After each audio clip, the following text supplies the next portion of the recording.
Welcome again to the Ivory Tower Collections. In this gameplay video review, we're going to talk about this new Genesis and Megadrive homebrew right here by the name of Escape 2042.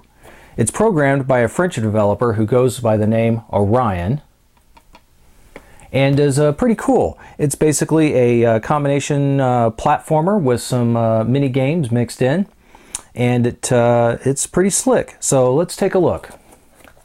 The game itself was fairly expensive. It ran me, let's see,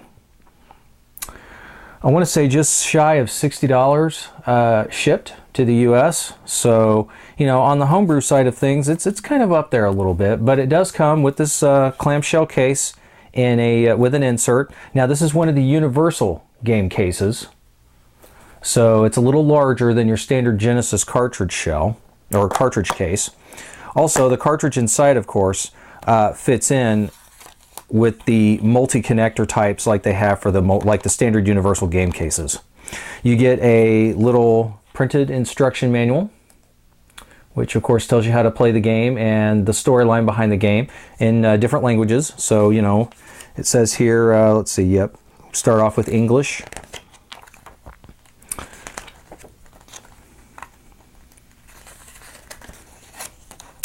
Yeah. So there's no pictures or anything. It's all just strictly just written out for you. But, you know, the game itself does a good job of explaining how things work within the game as well. So here's the manual. I usually tuck it inside the slip cover. It's a good place to keep it. And then you have the game itself, the cartridge. Now this is made out of new materials. So this is using those pressed fit cartridge shells that are sort of generic. And it also uses one of the flashable PCBs that Krix developed some time ago. So, you know, basically it's just an empty flash cart, and with the right programmer and ROM files, you can program essentially whatever game you want to the PCB and then put it in a shell and you're good to go.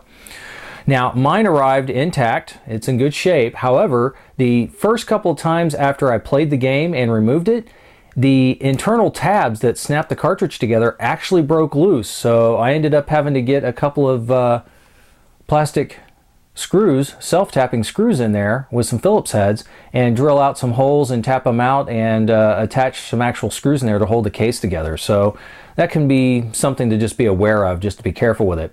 Additionally, Krix's flash PCBs are a little bit thicker on the actual edge connector than normal Genesis cartridges, so they can be kind of a tight fit going into the system, and you just have to be careful that you don't just jam it in there hard, but take your time with it and be careful with it, or else you could potentially bend the pins on the inside of your cartridge port. I'm not saying that to dissuade you in any way, I'm just saying be careful. So that's how it arrives, not much more than that. So yeah, it's pretty cool. I do like the artwork that's on here. It's very representative. This is actually you almost see a screenshot almost just like this within the game at one point in time. The back of the cover has, again, a description of the gameplay and a couple of pictures of some of the game graphics.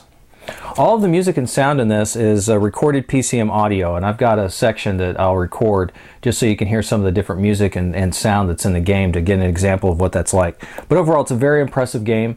And so let's check it out. Let's see some gameplay footage. Okay, so let's talk about the gameplay of Escape 2042. When you first turn the game on, you're presented with your list of language choices. Obviously, you have French, English, Spanish, and Japanese. You just have to press the corresponding key on the Genesis controller for the language option you need. From there, the system can detect if you have a Sega CD system installed. If you do, there is an option to download the digital audio CD either from Orion's website, or alternatively, if you have the Dreamcast version, that uses Redbook audio as well. In any event, you could actually play the game using digital audio from the CD if you have one installed. But I'll talk a little bit more about some issues I had with that later.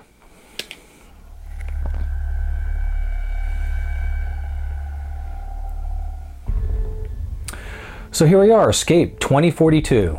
The basic premise is that there is a corrupt government that has taken control in 2042, and the corrupted government has control of all of the media. So they spread all kinds of lies and things like that, And a coalition or resistance group has formed to get the truth out there to the people. And you play as one of the agents of this resistance group, a guy by the name of Shun. And Shun is a computer technology specialist. So he has the ability to hack terminals and things like that. So where the game starts us off is that Shun has acquired some information regarding the government and has been captured in the process of trying to get it back to the people. So here we are on the main start menu. There are 3 different modes available in the Genesis. You have normal, which is the default. You also have harder, and you have easy. Now the difference between these is some slight differences in the actual gameplay itself. On the easy mode, you have access to more grenades for disabling cameras and taking out the guards. You also have much easier computer terminals to hack. In fact, when I played through on easy, the computer terminals, all I had to do to activate one and set them up was pretty much just touch them, and they would activate the gate or door or whatever I needed them to interact with. In the normal and hard modes, whenever you interact with a computer terminal, you will actually have to go through a Simon Says sort of mini game where it will first present you with a list of direction controls, like let's say up and down, and then it'll have 2 question marks and a timer where you have to repeat those same key presses on the controller. It only uses the directional arrows, so you only have to worry about up, down, left, and right. But still, in harder mode, you don't have access to any grenades or to help disable the cameras or take out the roaming guards, and the terminal puzzles on the hacking is more difficult in that you'll have more steps to go through. You know, on normal you might start off with only like 2 key presses you have to worry about, up to about 4 when I played through, whereas on harder it can go up to 5. There's also a password mode. At different points in the game, depending on what you're doing, you'll be presented with a password screen, and the password will be presented with a 6-character code. Usually something like, let's say, you know, BABAC or something like that, I don't know. Well, you would write these down, and you enable those passcodes allow you to advance in the game without having to play it through all at once. Basically, the letters that are up on the screen will only be the letters A, B, and C, and they correspond to the A, B, and C buttons on the Genesis controller. And then, of course, there's also a credit screen as well. So let's just start the game real quick and give you my thoughts on it. You're first presented with the story, which I kind of already summarized there real quick. You get a quick selection. It shows you what the controls are. The A button will bring up your inventory menu and allow you to select objects like the grenades. The B button jumps, and the C button is to throw your grenades. So here we are. The game starts us off at the very beginning. You have 3 sections or 3 areas that the game allows you to navigate through. You have the prison level, which is where you begin. There's also a desert level, and there's also a forest labyrinth level as well. So the basic premise and the basic gameplay is just this. It's essentially a platformer. You have obstacles, you'll have doors or laser grids or something like that that you have to get through. And you'll have to use careful timing and careful jumps to avoid the security cameras and guards to progress within the game. So as an example, here I am in my little cell and I need to open up this door. That door is controlled by this computer terminal right here. So when I approach it, because I'm on the easy level right now, you'll see that the door just simply disappears. If this was any other version of the game, it would have had me actually do a mini game. I'll show you that right now. So here I am on the normal level, and when I interact with the terminal this time, it will actually ask me to do a series of key presses that I have to mimic. In this case, it's having me do up and up. So I just have to go up, up. And again, it's on a timer. You only get a couple of seconds to actually input the codes. If you input the code incorrectly, you lose a life. If I touch any of the obstacles like this laser field or the spikes below that, I'll lose a life. And also, in the platforming sections, you have these cameras that are navigating around. You'll see it there above me at the top with these little rotating red asterisks. Those red asterisks indicate the camera's field of view. And you have to make sure that you navigate and move around between the cameras and around them outside of that field of view. I also found out that you can actually stand directly underneath a camera and its field of view will be blind. So that's the blind spot, is directly underneath the camera. So I'm going to touch this terminal now to open up another door, and I have to go left and right. And again, at first they start off rather easy with just 2 steps required, and then later on they increase in difficulty. And that particular code disabled the laser field that was here. Now right here in front of me is one of the first of 2 grenade types that you have access to in the game. This bluish greenish colored one here is used to disable the cameras and can be quite handy in spots where there's a lot of cameras and a lot of enemies and it's tricky to time everything properly. You can use the disable or the EMP grenade to disable those cameras for a few seconds. I'll use it a little later on to demonstrate. There's also trampolines to help you bounce around, and you'll see that I'm bouncing next to one of the red grenades. These are used to take out the roaming guards. Now in front of me here is a key card. This one has the number 1 marked on it. Later on in parts of the levels there are doors that will have numbers on them, and you'll have to make sure that you have the corresponding key cards that you have to find in order to have those doors open up for you.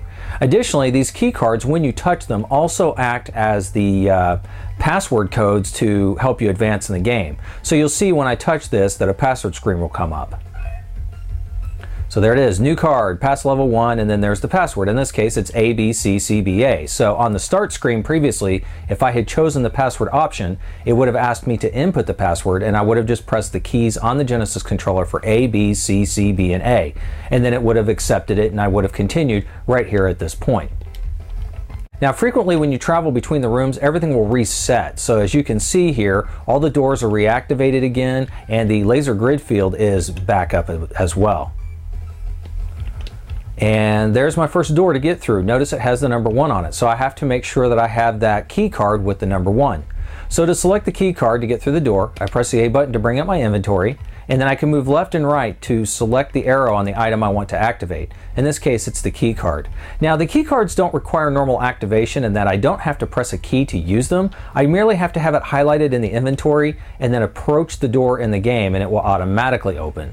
But in the case of the grenades, if you want to use them, you actually have to have them highlighted, and then you have to use the C button to activate them. So there's one of the roaming guards, and I have to be honest, one of the criticisms I have with the game is that the grenades are difficult to use. In this case, especially the personnel grenades.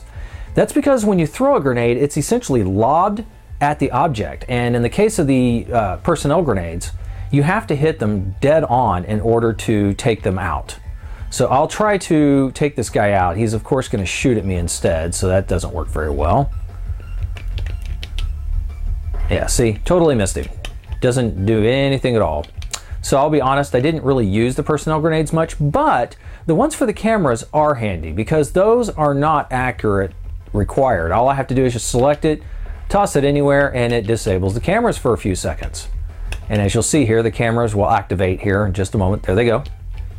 And I got another computer terminal to use here. And these computer terminal codes will change every time you approach them. So even if I walk off screen and walk back and go back to the same computer terminal, it will not use the same code that it used before. It will be a different code. And I had mentioned before that touching the obstacles or getting into the camera field of view kills you. So there you go, that's an example. And then see, everything starts back over again with the fields reset, the enemy in place. However, my inventory will be back to what it was when I first entered the room. So even though I used both of those grenades a second ago, I get them back again. Now the artwork in the game is actually really cool. I'm a big fan of pixel art, and that's exactly what this game uses, of course. It uses kind of a stylized, I mean, I understand it's supposed to be representative of like 8-bit artwork, but to me it's a little more advanced than that, especially given the resolution that we see here. But yeah, it's really cool, and in some places on the other levels, such as in the desert and in the Forest Labyrinth area, the graphics are quite impressive, especially the desert area. Now you'll notice that the backgrounds are all fairly static, and the enemies have, you know, some limited animation, but the animation on your main character, on Shun himself, is pretty cool. It reminds me of the little ninja from the N Plus games that was on the DS a few years back. Also, the whole gameplay style itself of hacking the terminals and avoiding these robot obstacles and such is very reminiscent of Impossible Mission that came out on the Commodore 64 way back when, in addition to other platforms. Each game, or between each section, you have these little cutscenes, such as this one here, showing you escaping the prison in a escape ship. And this will take you to one of two minigames that exist in Escape 2042. In this particular minigame, it plays like a reverse spaceship shooter, or a reverse shmup. You are the ship at the top. You do not have the ability to fire, merely to move back and forth. And the object here is to simply lure the enemy into the path of the asteroids to take them out, like that. This will bring up another little cutscene where you're flying over the desert area and you'll get shot down, which reminds me a lot of the game Flashback. And that takes you into the desert region. Now in the desert region you have two primary enemies, I guess three technically, to worry about. You have these plants right here, like this viney looking thing in front of me. They'll kill you if you touch them, but the green ones behind them, they're safe. You also have these drones that are flying around, like you can see over there to the far right. He's stationary right now, and they will shoot at you if you get into their line of sight. Now the graphics here are really cool. I like this. I like the way the graphics look on this level a lot. You got the pyramids back there, and you've got that sunset effect up at the top. It uses dithering, of course, to simulate different hues. The third enemy you have is this roving tank, which can be kind of a pain in the neck. Just because it's kind of slow, and a lot of the enemies, when you're in their line of sight, won't move. They'll just stay in place and keep shooting at you, and that can be annoying because it can be difficult to get past them. So you sometimes just have to time things properly. Like this guy here, he's kind of slow, but if he sees me, of course, he'll immediately turn around and shoot me, so I have to just kind of stay behind him and then jump over him. So yeah, that's pretty much the desert area. Oh, I chose the wrong code. So that's the desert area, and after this you're presented with another short mini game. So before you enter the last area, the Forest Labyrinth, the mini game before it is a little rappelling game, and this one's fairly easy. You just have to hit the B button, and it kind of has a pseudo analog feel. The longer you hold the B button down, the further out you'll rappel. And of course the idea here is to avoid the spiky sections along the wall and get to the bottom without dying. And it can be kind of a challenge. Sometimes they throw these things in places that almost seem impossible to avoid. Eventually you'll reach the bottom and move on to the third and final section of the game. And here we are in the Forest Labyrinth. Now this area is actually the easiest part of the entire game, and it's interesting that it's actually the last part, because the thing is, you only have two enemies to really worry about that move on the screen. It's these flying creatures here, this one here that looks like a bat, and the other one I'm not sure what it is exactly. I just call it the flying monkey. I'm sure that's not what it is, and you also have spikes. So the idea here is that this is essentially just that. It's a labyrinth. So not every path that you see will take you where you need to go and could lead to a dead end, or in some cases could lead you to a spot that you can't escape from except to just kill yourself and try again. This one has a little less, it's got more screens than the desert area, which is probably the shortest level really overall. But and the graphics here are essentially what you see. They're actually really cool. I like the details in the trees, and I like the little tree effect that's in the background. But it would have been kind of cool to have maybe a more challenging enemies on this level, since there's the little flying monkey dude that I was talking about before. Again, I'm not really sure what that's supposed to be.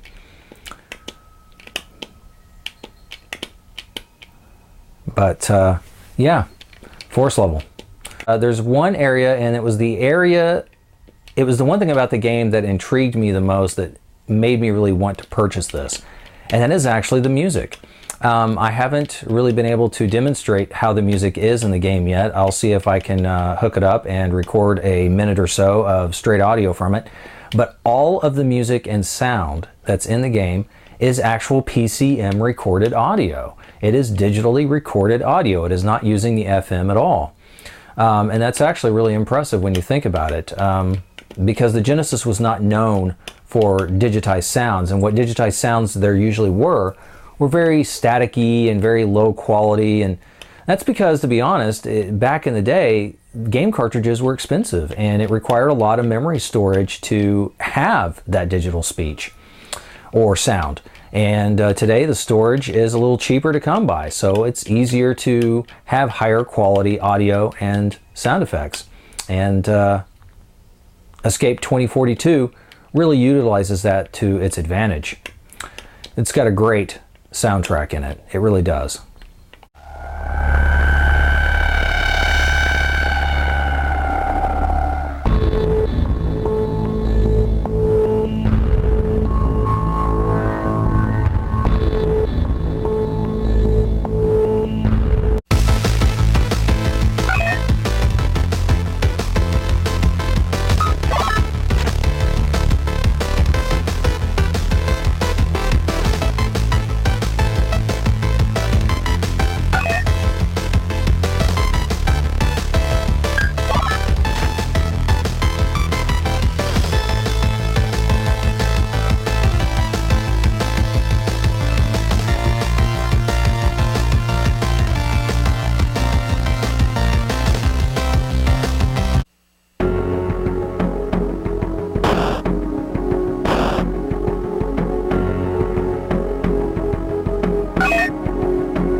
Okay, so you've seen a little bit, you've heard me talk about the game and seen me play a little bit of it, and you've heard some of what it sounds like. So what are my initial thoughts? Well, I think for a Genesis homebrew, it's a lot of fun. I really like the concept that is the gameplay in the game. I do have a few criticisms that I wanted to talk about. So for starters, the game is actually really short. You could probably, if you've played it enough times, you know exactly how to time the different jumps.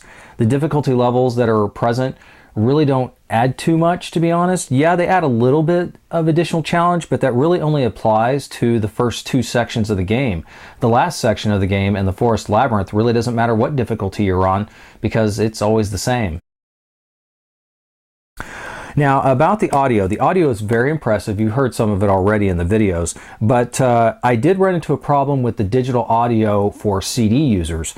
And again, you heard me say in the beginning that it can detect and use the CD. That's only true. Apparently, that only really works reliably if you have a Model 2 Sega CD system or one of the newer CD combo units such as a CDX. I did confirm that the CD audio does work with my CDX without issue, but when I tried it with my Model 1 Sega CD, it would start and it would act like it couldn't initialize the CD. It could see it, but then the game would essentially lock up at that point. Speaking of lockups, I did run into a few bugs along the way. When trying to pick up the passcode or the key card, the number 3 key card, the game will give you a password to go along with that, so you can continue at that point. Several times when I played the game and got the number 3 key card, the password screen would come up and briefly go away. It would not stay present long enough for me to actually record the password.